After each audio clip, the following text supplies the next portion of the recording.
एक ट्रेडर के लिए सबसे ज्यादा इंपॉर्टेंट होता है मार्केट में लंबे समय तक टिके रहना या सर्वाइव करना। और आप मार्केट में लंबे समय तक तभी सर्वाइव कर सकते हैं जब आपके पास एक प्रॉपर रिस्क मैनेजमेंट प्लान हो। ज्यादातर ट्रेडर जब इनिशियली मार्केट में एंटर करते हैं तब वे स्ट्रेटजी को ढूंढने में लग जाते हैं कि कोई ऐसी स्ट्रेटजी मिल जाए जो उन्हें लाइफ टाइम पैसा देती रहे। और ये गलत नहीं है। इनिशियली आपको सीखना चाहिए कि मार्केट कैसे काम करता है, प्राइस एक्शन क्या होता है और इसे कैसे ट्रेड करते हैं। लेकिन सिर्फ स्ट्रेटजी से आप लंबे समय तक मार्केट में टिक नहीं सकते, क्योंकि 99% लोग जो मार्केट में बिगिनर होते हैं उनके पास अच्छी स्ट्रेटजी होने के बावजूद वे अपने पैसे को लूज कर देते हैं, क्योंकि उनके पास एक प्रॉपर रिस्क मैनेजमेंट स्ट्रेटजी नहीं होती। इंटरनेट पर ज्यादातर इन्फ्लुएंसर सिर्फ आपको प्रॉफिट के बारे में बताते हैं। बहुत ही कम ऐसे टीचर होते हैं जो आपको लॉस के बारे में बताएंगे। लेकिन जब कोई ट्रेडर मार्केट में इंटर करता है तब उसे मार्केट में रियलिटी चेक मिलता है, जिससे उसे समझ में आता है कि अब हमें कैपिटल को बचाना होगा। क्योंकि जब आपके पास कैपिटल रहेगा तभी तो आप ट्रेड कर पाएंगे ना। और कैपिटल को प्रोटेक्ट करने के लिए हमारे पास एक वेल डिफाइंड प्लान होना चाहिए, एक well defined risk management strategy होनी चाहिए, जिससे हम अपने पैसों को लूज करने से बचा सकें।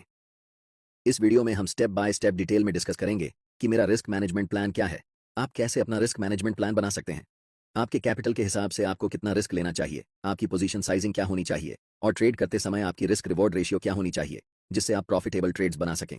आप में से ज्यादातर बिगिनर ट्रेडर हो सकते हैं कि इस वीडियो को पूरा न देखें, क्योंकि इसमें ऐसा कुछ नहीं बताया गया है जो एक्साइटिंग हो। पर हाँ, यही चीजें आपको प्रॉफिटेबल बनाएंगी, यह आपके लिए जरूरी है। इसलिए मैं आप सभी से यह रिक्वेस्ट करता हूं कि इस वीडियो को पूरा ध्यान से देखें, पेन और कॉपी ले लें ताकि पूरे वीडियो के नोट्स बना सकें। फिर कभी रिस्क मैनेजमेंट पर वीडियो न देखनी पड़े, क्योंकि यह रिस्क मैनेजमेंट पर एक कंप्लीट गाइड है। अगर आप सच में मार्केट से पैसा कमाना चाहते हैं तो आपके पास एक परफेक्ट रिस्क मैनेजमेंट प्लान होना ही चाहिए। चलिए वीडियो को स्टार्ट करते हैं और सबसे पहले जानते हैं कि हर एक ट्रेड में एक स्ट्रिक्ट स्टॉप लॉस कैसे फॉलो करना है। हम जितने भी ट्रेड लेते हैं, हर एक ट्रेड लेने से पहले हमें पता होता है कि इस ट्रेड में हमें कितना स्टॉप लॉस लेना है और हम कहाँ मार्केट से एग्जिट करने वाले हैं।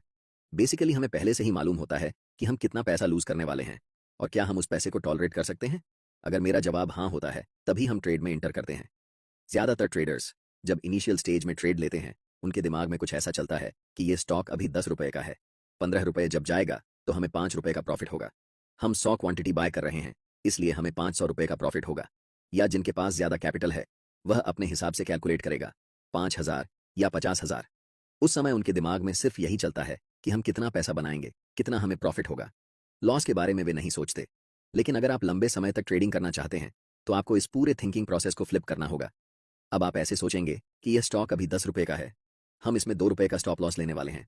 अगर हम 100 क्वांटिटी में खरीदते हैं तो हमें 200 रुपए का नुकसान होगा। और क्या यह 200 रुपये नुकसान लेने से मेरे इमोशंस में कोई बदलाव आएगा? अगर आपका जवाब नहीं है तो ऑफ कोर्स आप उस ट्रेड में एंट्री लीजिए, क्योंकि ऐसे ही ट्रेड को आप कॉन्फिडेंस के साथ होल्ड कर पाएंगे और आप अपने टारगेट या फिर स्टॉप लॉस तक ट्रेड में बने रह पाएंगे। जब भी चार्ट्स पर मेरा सेटअप बनता है तब एंट्री लेने से पहले हम स्टॉप लॉस के बारे में सारी चीजें अच्छे से कैलकुलेट करके अपनी रिस्क कैपेसिटी के हिसाब से एक फिक्स्ड क्वांटिटी के साथ ट्रेड एग्जीक्यूट करते हैं। अब ऐसा नहीं है कि अगर हम रिस्क लेने में कैपेबल हैं तो हम कहीं पर भी रिस्क ले लेंगे। हमेशा रिस्क के मुकाबले रिवॉर्ड अगर बड़ा हो तभी ट्रेड में एंट्री लेना प्रेफर करते हैं। उदाहरण के लिए अगर हम आपको कहें कि इस ट्रेड में आपकी विन रेट 50% है, यानी कि इस ट्रेड में प्रॉफिट होने की चांसेस 50% हैं, लेकिन यहाँ रुपये 100 के रिस्क पर सिर्फ रुपये 10 का रिवॉर्ड है, क्या आप ऐसे ट्रेड में एंट्री लेना चाहेंगे? आपका सीधा जवाब होगा नहीं। अब आप लोगों के मन में एक सवाल आ रहा होगा कि कौन सी रिस्क रिवॉर्ड रेशियो सबसे आइडियल है। पर इस सवाल का जवाब सीधा नहीं है, क्योंकि हर एक स्ट्रेटजी के हिसाब से आपको चेक करना होता है कि उस स्ट्रेटजी से अगर हम ट्रेड करते हैं तो कौन सी रिस्क रिवॉर्ड रेशियो में हमें बेहतर रिजल्ट मिलता है। और आप जो भी स्ट्रेटजी को फॉलो करते हैं, चाहे वह प्राइस एक्शन हो, ट्रेंड लाइन सपोर्ट हो या कोई और स्ट्रेटजी, उसे पहले बैक टेस्ट करिए। 50 से 100 बैक टेस्ट ट्रेड्स में देखिए कि कौन सी रिस्क रिवॉर्ड रेशियो आपके लिए सबसे ज्यादा प्रॉफिटेबल है। आइडियली मैं आपको बता दूं जो मैं फॉलो करता हूं। अगर मैं कोई स्विंग ट्रेडिंग कर रहा हूं तो 1 से 3 का रिस्क रिवॉर्ड रहता है, और अगर मैं इंट्राडे कर रहा हूं तो 1 से 2 का रिस्क रिवॉर्ड मिनिमम होना चाहिए। अगर 1 से 2 का रिवॉर्ड नहीं हो रहा है तो हम उस ट्रेड में एंट्री नहीं लेते हैं। ये मेरा रूल है। आप चाहें तो इसे अपने हिसाब से एडजस्ट कर सकते हैं, मॉडिफाई कर सकते हैं। मैं आपको एक चार्ट दूंगा जिससे आपको यह पता चल जाएगा कि आपकी स्ट्रेटजी की विन रेट के हिसाब से आपको किस रिस्क रिवॉर्ड रेशियो में प्रॉफिट, लॉस या फिर ब्रेक इवन होगा। स्क्रीनशॉट ले लेना ताकि आपको दोबारा वीडियो फिर से देखना ना पड़े। हर एक ट्रेडर की सबसे बड़ी दिक्कत होती है ब्रोकरेज। कैपिटल का ज्यादातर हिस्सा ब्रोकरेज में चला जाता है। आपको यह समझना होगा कि हर ट्रेड में आपको कितना रिस्क लेना चाहिए। इसका जवाब हर एक ट्रेडर के लिए अलग हो सकता है। मैं कितना रिस्क करता हूं, आप कितना रिस्क करेंगे या कोई तीसरा कितना रिस्क करेगा, यह सब आपके कैपिटल साइज के हिसाब से डिसाइड होता है।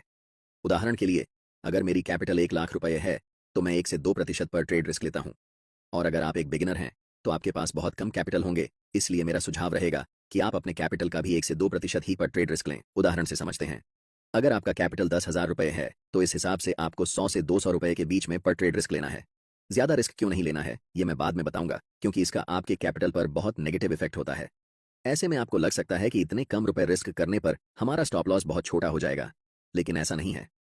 देखिए, अगर आप फ्यूचर एंड ऑप्शंस में ट्रेड करते हैं तो 100 से 200 रुपए बहुत जल्दी हिट हो सकते हैं, क्योंकि आपका पोजीशन साइज ऑप्शन बाइंग में खासकर सही नहीं रहेगा। लेकिन यही चीज अगर कोई ऑप्शन सेलर करता है तो ऑप्शन सेलिंग में रिस्क पहले से ही मैनेज्ड रहता है, जिस कारण आप सुनते होंगे कि ज्यादातर ऑप्शन बायर्स मार्केट में लॉस करते हैं और ज्यादातर ऑप्शन सेलर्स मार्केट में प्रॉफिट बनाते हैं। ऑप्शन सेलर्स के पास थीटा गेनिंग के अलावा रिस्क मैनेजमेंट का भी फायदा होता है। इसीलिए अगर आपका रिस्क मैनेजमेंट फ्यूचर और ऑप्शंस में सही नहीं बैठ रहा है तो आप इक्विटी में ट्रेड करें, चाहे वह इंट्राडे स्टॉक्स हो या डिलीवरी स्टॉक्स। लेकिन हम जानते हैं कि ज्यादातर ट्रेडर्स मेरी बात नहीं मानेंगे। जब आपका कैपिटल खत्म हो जाएगा तभी आपको समझ में आएगा कि उस समय रिस्क मैनेजमेंट पर ध्यान देना चाहिए था। ट्रेडिंग में जब आपको अपने कैपिटल का 10% से ज्यादा लॉस हो जाता है तो हमेशा याद रखें कि आपको ब्रेक इवन तक आने के लिए 11% प्रॉफिट बनाना पड़ेगा।